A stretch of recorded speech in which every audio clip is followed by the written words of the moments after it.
Alright, तो इसमें अब हम यहाँ से स्टार्ट कर रहे हैं बजट। इनफैक्ट बजट ये जो मैंने लिखा था दिस वाज आई थिंक ये प्रोविजनल बजट था, तो अभी इसको पढ़ना ठीक नहीं रहेगा। जो फुल बजट अभी जुलाई में प्रस्तुत हुआ है उसको अलग से देखना पड़ेगा, ठीक है। हाँ ठीक है, फिर यहाँ से देखते हैं हम लोग फिर। ये हाईलाइट इसलिए हो रखा है क्योंकि सुबह मैं वीडियो रिकॉर्ड कर रहा था, बट मुझे लगा वीडियो ऑन है, बट ऑन नहीं था और मैंने ये सब पढ़ डाला, हाईलाइट कर दिया, तो इसलिए ठीक है। फिर से देख लेते हैं। तो Indian companies in the Fortune 500 list, तो कुल मिला के 8 इंडियन कंपनीज़ हैं हमारे फॉर्च्यून 500 लिस्ट में। कुछ नाम मोटे मोटे बड़े बड़े कंपनीज़ के नाम याद रख लो, जैसे रिलायंस हो गया, IOCL हो गया, BPCL हो गया, ONGC है, राजेश एक्सपोर्ट है, LIC है, और SBI है, और टाटा मोटर्स है। बट रिमेंबर यहाँ पे MMTC नहीं है, ठीक है। Although MMTC non oil importing category में सबसे बड़ी ट्रेडिंग कंपनी इंडिया की है पब्लिक सेक्टर में, तो यहाँ पे MMTC नहीं है, ध्यान रखना। देन नेशनल इंफ्रास्ट्रक्चर पाइपलाइन, ये 2020 से 25 के बीच की एक स्कीम है जिसमें कि 110 लाख करोड़ 111 लाख करोड़ के लगभग इन्वेस्टमेंट इसमें किया जा रहा है इंफ्रास्ट्रक्चर सेक्टर में। और इंफ्रास्ट्रक्चर में भी अगर फर्दर देखा जाए कैसे कैसे किया है, तो रोड्स को सबसे ज़्यादा आउटले दिया, फिर रेलवेज़, उसके बाद सबसे ज़्यादा एनर्जी को दिया, energy then road then railway, and last में हाउसिंग इंफ्रास्ट्रक्चर अर्बन प्रोजेक्ट्स, ठीक है। तो इस प्रकार से ये 4 वर्टिकल्स में पैसा जाएगा, इन्वेस्टमेंट होगा। और इसमें जो कुल मिला के 111 लाख करोड़ रुपए आ रहे हैं उसमें सेंटर 39% देगा, और स्टेट्स 41% देंगे, और प्राइवेट प्लेयर्स 21% देंगे। Then in India public sector is most dominant in the commercial banking sector, and in case of Indian company which is one of the 2 highest earner of forex and India's largest public sector trading company, so that is MMTC Limited, and the first public sector enterprise to have a 5-star export house status, that is MMTC, and MMTC is also the biggest non-oil importer in India, ठीक है। MMTC का बहुत बड़ा नाम है, मतलब India's largest public sector trading company है ये, और as a company it brings the highest earner in forex. And then in India the public sector is mostly dominant in the commercial banking sector, ठीक है। commercial banking में ऐसी कौन सी public sector संस्था है जो सबसे ज़्यादा डोमिनेंट है इंडिया में? तो इंडिया में कॉमर्शियल बैंकिंग में ही केवल आगे हैं पब्लिक सेक्टर बैंक्स, ठीक है। Then PEC limited, this is project equipment corporation, which is an office under Ministry of Commerce and Industries, quite an old office. It was set up in 1971. ONGC 1956 में बना था, और इसका headquarter Dehradun Uttarakhand में है, and it was however granted the statutory status in 1959, ठीक है। तो 56 में बना ONGC, 1956 में बना, उत्तराखंड में हेडक्वार्टर है, बट स्टैट्यूटरी स्टेटस 1959 में दिया गया, and 1994 में it was converted into a corporation. Then highest और high resources of natural gas can be utilized in the production of fertilizers. हाँ, तो ये तो पता ही है कि फर्टिलाइज़र बनाने के समय नेचुरल गैस का काफ़ी इस्तेमाल किया जाता है, and natural gas is a major feed stock for the production of ammonia through the Haber's process which is mainly used in the fertiliser production, ठीक है। तो नेचुरल गैस का बेसिकली इस्तेमाल किया जाता है in the production of ammonia, और ये हेबर्स प्रोसेस है, और ये प्रोसेस से अमोनिया बन जाता है, जिसके बाद फिर अमोनिया की मदद से फर्टिलाइज़र्स बनते हैं, ठीक है।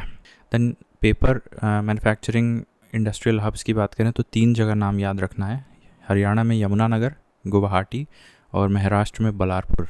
ये 3 जगह पेपर मैन्युफैक्चरिंग सेंटर्स काफ़ी बढ़िया हैं।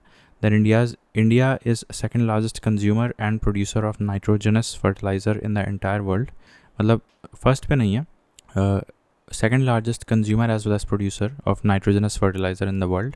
On the basis of investments and manufactured produce, fertilizer is the second most important industry in the country after iron and steel. तो इन्वेस्टमेंट के लिहाज से देखें और अमाउंट ऑफ मैन्युफैक्चर्ड प्रोड्यूस के हिसाब से देखें तो फिर ये सेकेंड लार्जेस्ट इंडस्ट्री है हमारे इंडिया में after iron and steel industry. Still India is not self reliant in fertilisers completely, क्योंकि इंडिया बहुत ज़्यादा कंज्यूम करता है। फिर हज़ीरा फैक्ट्री एक है सूरत गुजरात में, यहाँ पे फर्टिलाइज़र यूजिंग नेचुरल गैस बनता है।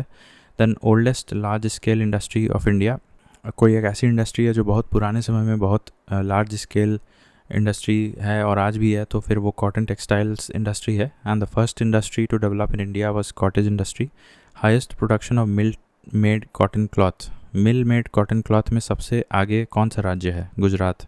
Virus highest number of cotton textile mills, cotton textile mills सबसे ज़्यादा कहाँ है? तो तमिलनाडु में है, उसके बाद दूसरे नंबर पे महाराष्ट्र में है। तो कॉटन मतलब मिल मेड कॉटन क्लॉथ में सबसे ऊपर गुजरात है, और अगर number of cotton textile mills की बात करें तो तमिलनाडु में ज़्यादा है, सबसे ज़्यादा है, उसके बाद महाराष्ट्र में है। फिर textile industry provides maximum employment in India. The contribution of manufacturing MSMEs in the country's manufacturing GVO at current prices has remained a constant of around 33%. ठीक है, ये बहुत इंपॉर्टेंट फैक्ट है। हमारा जो MSME इंडस्ट्री है वो सिंगल हैंडेडली पूरे इंडिया के मैन्युफैक्चरिंग के GVO एट करंट प्राइसेस का 33% कमांड करता है, and this 33% has remained static over a long period of time. ठीक है। देन आबिद हुसैन कमेटी बनी थी 1995 में, मेरे ख्याल से ये abolition of reservation of items for the small scale industries के लिए बनाया गया था। अगर इतना भी याद रहता है कि स्मॉल स्केल इंडस्ट्री से रिलेटेड है ये, तो भी आप कर लेंगे, बट डिटेल में देखें तो इन MSMEs को बढ़ावा देने के लिए सरकार कुछ कोटाज इनके लिए फिक्स्ड कर देती है। तो सरकार को अगर कुछ माल चाहिए regarding anything, like it could be लकड़ी का काम हो गया तो लकड़ी चाहिए एज अ रॉ मटेरियल, ठीक है, या बड़े बड़े फ्लैक्स और बैनर्स बनाने हैं तो फिर उसके लिए तो कोटा फिक्स कर दिया गया है कि इतने प्रतिशत माल हम MSME से ही प्रोक्योर करेंगे। तो इसी कोटा सिस्टम को एबॉलिशन करने के लिए एक आबिद हुसैन कमेटी बनी थी 1995 में। फिर उसी तरह से RBI ने 2 कमेटी बनाई थी जिनके नाम काफ़ी सिमिलर हैं, अब इसमें कंफ्यूज नहीं होना है, क्योंकि एक है PR नायक कमेटी और एक है PJ नायक कमेटी। तो जो 2014 में बनी थी that was PJ Nayak committee, and that was to review the governance of board of banks. तो ये बैंक के जो बोर्ड हैं उनके अंदर का गवर्नेंस कैसे करना है उससे जुड़ा है PJ नायक कमेटी 2014 में बाय RBI, एंड 1991 में एक PR नायक कमेटी बनाई गई थी for identifying difficulties faced by the small scale industries to secure finance or loan. तो that was PR Nayak committee by RBI in 1991। उसके अलावा कार्वे कमेटी बनाई थी 1955, बहुत ही पहले। तो इसका काम था potential of small scale industries in rural development, ये आइडेंटिफाई करना था। तो बेसिकली रूरल डेवलपमेंट में किस तरह से MSME सेक्टर का रोल इस्तेमाल किया जा सकता है, that was the point of study of Karve Committee 1955। The largest industry in Uttar Pradesh in terms of employment तो वो हैंडलूम है, and most important small scale industry in entire India that is also handloom। but textile sector सबसे ज़्यादा textile industry employment प्रदान करता है अपने देश में नेशनल लेवल पे, right. Then maximum number of registered factories in general, Tamil Nadu में सबसे ज़्यादा फैक्ट्रीज़ हैं, फिर चाहे कॉटन की हो या किसी भी चीज़ की हो, तो तमिलनाडु में सबसे ज़्यादा रजिस्ट्रेशंस होते हैं फैक्ट्रीज़ की। एंड देन सेकंड नंबर पे गुजरात आ जाता है। Then India's coal industry was predominantly driven by private sector after independence until Indira Gandhi government decided to transfer all the private sector coal holdings to coal India alone through the coal mines nationalisation act 1973। तो ये 1973 में coal mines जो hold करके बैठे हुए थे private players, उन सभी कंपनीज़ को, प्राइवेट कंपनीज़ को नेशनलाइज करके Coal India Limited which is a government company उसको दे दिया। ऑल्सो बिटवीन 1969 एंड 1978 कई सारे नेशनलाइजेशंस हुए थे। 1968 में 14 बैंक्स का नेशनलाइजेशन हुआ, फिर 1978 में 6 बैंक्स का और नेशनलाइजेशन हुआ, फिर ये 1973 में सारे कोल होल्डिंग्स का नेशनलाइजेशन कर दिया और कोल इंडिया लिमिटेड को दे दिया। इसके अलावा कैसे हम लोग क्लासिफाई करेंगे कि कोई इंडस्ट्री माइक्रो है, स्मॉल है या मीडियम है, तो उसके लिए देखो एक चीज़ ज़रूरी होता है, अब एक चीज़ रटना पड़ेगा, इन्वेस्टमेंट। तो इन्वेस्टमेंट आप करोगे 1 करोड़ का या 10 करोड़ का या 50 करोड़ का। 1 करोड़ का इन्वेस्टमेंट करोगे तो टर्नओवर कितना होना चाहिए, ऐसे रटने के लिए हम बस बता रहे हैं। 1 करोड़ का इन्वेस्टमेंट करोगे तो यहाँ पे ये लिखा हुआ है टर्नओवर 5 करोड़। 10 करोड़ का इन्वेस्टमेंट है तो 50 करोड़, एंड 50 करोड़ का इन्वेस्टमेंट है तो 250 करोड़। तो बेसिकली यहाँ मल्टीप्लाइड बाई 5 हो रहा है। तो ठीक है, investment 1 CR, 10 CR and 50 CR ये रटना है, एंड उसको 5 से मल्टीप्लाई कर देंगे तो वो टर्नओवर लिमिट दे देगा हमें। फिर उसी बेसिस पे अगर जो 1 वाला है तो वो हम माइक्रो बोलेंगे, फिर 10 CR वाला इन्वेस्टमेंट है तो फिर स्मॉल बोलेंगे, और 50 CR वाला तो मीडियम बोल देंगे, ठीक है। तो अब माइक्रो वाले को जैसे पीएम मुद्रा के तहत एक स्कीम आई थी 2015 में, 50,000 रुपीज़ का लोन दिया जा रहा है। फिर जो उस लोन को हम शिशु बोल रहे हैं, ठीक है। फिर माइक्रो के बाद स्मॉल एंटरप्राइज को जिसका इन्वेस्टमेंट 10 करोड़ है या टर्नओवर 50 करोड़ है, तो उसको पीएम मुद्रा के तहत किशोर नामक लोन दिया जा रहा है। दैट इज़ 50,000 से 5 लाख तक का लोन दिया जा रहा है। उसके बाद जो सबसे बड़ी है यहाँ पे, जिसमें इन्वेस्टमेंट 50 CR है एंड टर्नओवर 250 CR है, तो उसमें तरुण नामक लोन प्रदान करना जा रहा है पीएम मुद्रा स्कीम के तहत, जिसकी वैल्यू है 5 लाख से 10 लाख, ठीक है। इसके अलावा क्वालिटी काउंसिल ऑफ इंडिया बनाया गया था मिनिस्ट्री ऑफ कॉमर्स इंडस्ट्रीज़ में 1997 में। तो ये कौन बनाता है? इसका एक चेयरमैन होता है। तो chairman is appointed by the prime minister on the recommendations of the industry. अब ये द इंडस्ट्री, एक ये जो लिखा हुआ है the industry, it is actually a confederation of many industrial bodies like ASSOCHAM and FICCI. तो एसोचैम एंड फिक्की फिर अपना मिल के एक चेयरमैन रिकमेंड करते हैं और उस चेयरमैन को प्राइम मिनिस्टर फिर बना देता है as the chairman of the Quality Council of India. So it was set up in 1997 under ministry of commerce.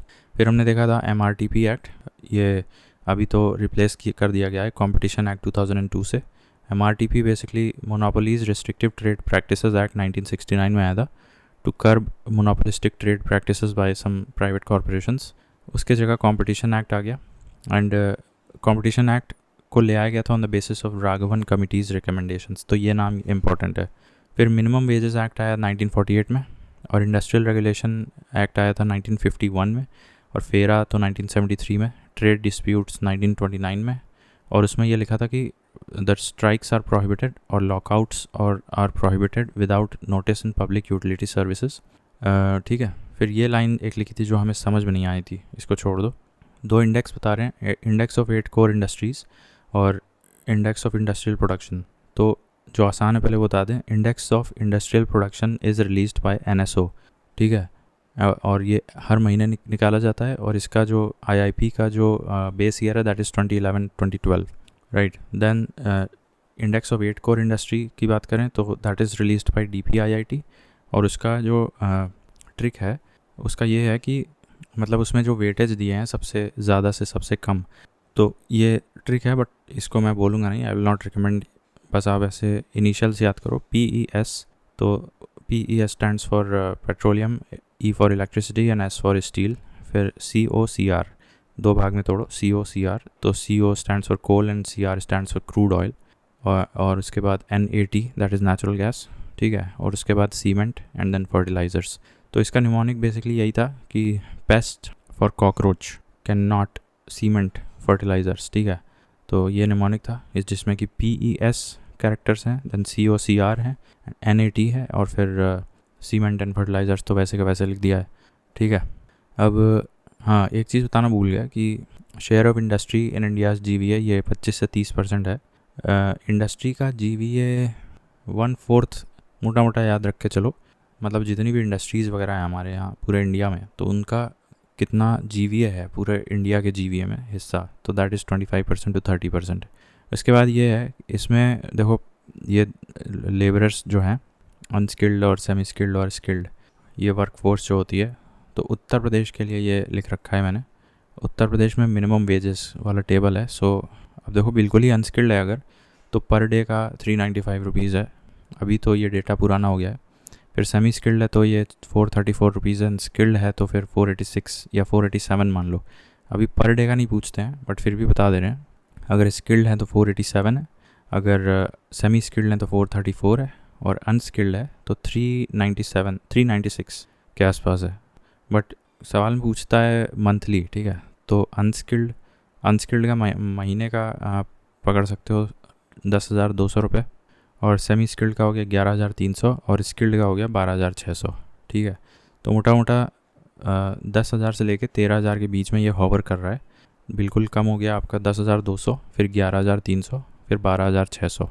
इसके बाद एक सुप्रीम कोर्ट में केस था 2020 में, पवन हंस ये हेलीकॉप्टर बनाता था, कंपनी है क्या ये, वर्सेस एविएशन कर्मचारी संगठन। सो the judgment held that the employees who draw wages of salaries directly or indirectly from a company are entitled to PF benefits. As per the Code on Wages 2019, central or state government may constitute number of hours that make up normal working day, including fixation of overtime. तो code on wages में जो 2019 में आए थे, ये labour code नहीं है, ध्यान रखना, ये कोड ऑन वेजेस है. तो कोड ऑन वेजेस में state government as well as central government state government as well as central government में constitute number of hours that make up normal working day. तो ये कौन डिसाइड करेगा कि एक वर्किंग डे में कितने घंटे होने चाहिए? तो ये बात कहाँ लिखी है? कोड ऑन वेजेस 2019 में लिखी है. किसको पावर है ये बनाने का रूल? तो central as well as state governments को. Then payment of wages act, ये मेरे ख्याल से अमेंड हुआ है.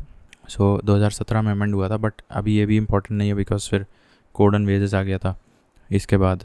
ठीक है, खैर ये याद रख लो. Payment of wages act 2017 specified payment of wages only through cheque. तो चेक से कर सकते हैं या crediting wages directly into the bank account, तो वो कर सकते हैं. Then the code on wages 2019 repeals and replace 3 acts. अच्छा, कोड ऑन वेजेस था, ठीक है. तो 3 पेमेंट ऑफ वेजेस एक्ट, ये तुम्हारा 1936 वाला है, इसको एबॉलिश किया. हालांकि ये 2017 में अमेंड भी हुआ था, जिसमें लिखा था कि केवल चेक से कर सकते हैं या डायरेक्टली बैंक में ट्रांसफ़र कर सकते हैं. तो ये बात पेमेंट ऑफ वेजेस 2017 में लिखी थी. लेकिन जो सबसे पहला original payment of wages act आया था that was in 1936. Then minimum wages act आया 1948. पेमेंट ऑफ बोनस एक्ट आया था 1966 एंड इक्वल रेम्यूनरेशन एक्ट आया था 1976. ठीक है, तो ये सारे के सारे रिपील करके कोड ऑन वेजेस में मतलब सबस्यूम कर दिए गए थे. नॉट रिपील एग्जैक्टली बट सबस्यूम हो गए थे कोड ऑन वेजेस में. फिर रिपन का फैक्ट्रीज़ एक्ट आया था 1881. इन्होंने बेसिकली वही बताया कि मशीन वगैरह, डेंजरस मशीन को फेंस करके रखना चाहिए, और regulation of child labour of 7 to 12 years old, and it did not have provisions of fixing wages और फॉर्मिंग ट्रेड यूनियंस. तो जो फैक्ट्रीज़ एक्ट 1881 वाला आया था रिपन का, उसमें ये सब नहीं लिखा था कि इतना वेज बिल्कुल ही फिक्स है, देना ही देना है, या ट्रेड यूनियन बनाने के प्रोविजंस लिखे हैं. तो ये सब बातें नहीं लिखी थी, वो बस सेफ्टी पर्सपेक्टिव ज़्यादा था उसमें, और चाइल्ड लेबर के कुछ विरुद्ध प्रावधान थे. Factories act 1881 by Ripon. इसके बाद स्टैंड अप इंडिया स्कीम ये 2016 में आई थी, to support women and SC/ST entrepreneurs. तो इसमें 10 lakhs to 1 crore rupees is lent by the banks for setting up of green field enterprises. मतलब बिल्कुल ही स्क्रैच से. सो ये वुमेन एंड SC/ST एंटरप्रेन्योर्स के लिए स्टैंड अप इंडिया स्कीम 2016. तो इसमें मेरे ख्याल से कोलैटरल नहीं मांगते हैं. 10 लाख से लेके 1 करोड़ तक का लोन देते हैं ग्रीन फील्ड एंटरप्राइजेस सेटअप करने के लिए. फिर मेक इन इंडिया, ये सितंबर 2014. इसका लोगो इंपॉर्टेंट है, silhouette of a lion on the move. मतलब हाँ ठीक है, एक शेर चलता हुआ दिखाई पड़ रहा है उसमें मेक इन इंडिया वाले लोगों में. In this context, Pranab Mukherjee said to fund startups through new age alternative financial instruments like angel investment, seed finance, venture capitalists, crowdfunding. So these are long-term instruments. During 2011 census, Pranab gave approval for inclusion of caste in census 2011. तो ये जो प्रणब मुखर्जी पहले president रह चुके हैं, तो उन्होंने startup ecosystem को इम्प्रूव करने के लिए कुछ न्यू एज ऑल्टरनेटिव इन्वेस्टमेंट या financial instruments, new age financial instruments इनके द्वारा ले आया गया था Pranab Mukherjee in 2011, such as seed investment, angel investment, seed finance या वेंचर कैपिटलिस्ट्स और क्राउड फंडिंग. ठीक है, तो पता की बात ये है कि ये सारे के सारे इंस्ट्रूमेंट्स लॉन्ग टर्म इंस्ट्रूमेंट्स हैं. और 2011 सेंसस में Pranab Mukherjee also included caste should also be included in the census practice, and this was stated by Pranab Mukherjee in 2011 census. इसके बाद technology acquisition development fund. This is a joint initiative of department of science and tech and I think that is confederation of industries to promote growth of manufacturing sector. Government of India brought the national manufacturing policy 2011. तो मेरे ख्याल से इसके बाद नहीं आई हो गई. तो ठीक है, 2011 का जो मैन्युफैक्चरिंग पॉलिसी था उसमें लिखा था NIMZ बनाएंगे, that is National Investment and Manufacturing Zones. So far we have approved 3 approved NIMZs and 13 are in principle. तो जो 3 अप्रूव हो गई हैं दैट इज़ प्रकाशम इन आंध्रा, संगारेड्डी इन तेलंगाना. तो प्रकाशम आंध्रा, संगारेड्डी इन तेलंगाना एंड कलिंगानगर इन ओडिशा। तो इन 3 को तो अप्रूवल मिल गया है NIMZ के तहत, which was written during the national manufacturing policy 2011। कुल मिला के 33 नेशनल, नॉट 33, 13 कुल मिला के 13 है, ये 16, 13 ये और 16 देख लेना वो। बट अभी जो 3 को अप्रूवल मिल गया है, प्रकाशम आंध्रा, संगारेड्डी तेलंगाना एंड कलिंगानगर उड़ीसा, ये NIMZs अप्रूव हो चुकी हैं। इसके बाद benefit of single window clearance वगैरह ये तो आम बात है। Establishing the technology acquisition and development fund maintained under GITA, that is global innovation and technology alliance. ठीक है, तो ये भी किस में लिखा था, नेशनल मैन्युफैक्चरिंग पॉलिसी 2011। तो एक फ़ंड बनाने की बात कही गई थी, that is called as TADF, technology acquisition development fund, which was to be maintained under the global innovation technology alliance. ठीक है, और टारगेट था कि by 2025 100 million new manufacturing jobs बनानी है। तो 2025 तो आने वाला है, बिल्कुल मैन्युफैक्चर नहीं हो रहा है। 100 मिलियन समझ रहे हो, 10 लाख हो गया, 1 करोड़ हो गया, मतलब 100 million new manufacturing jobs by 2025। That was the target of national manufacturing policy 2011। 14 साल होने को हैं। 12 to 14% growth rate in medium term, increasing the share of manufacturing in GDP to 25%। ये हो सकता है क्योंकि ये तेज़ी से बढ़ रहा है। Then CRISIL, CARE and ICRA, ICRA, CARE and CRISIL, ये तीनों पब्लिकली लिस्टेड हैं, क्रेडिट रेटिंग कंपनीज हैं। इसमें सबसे पहले आता है 1987 में क्रिसिल, उसके बाद ICRA 1991 में, और फिर केयर आता है 1993 में। ठीक है, फिर NIIF 2015 का, ये हम अगले वीडियो से देखते हैं।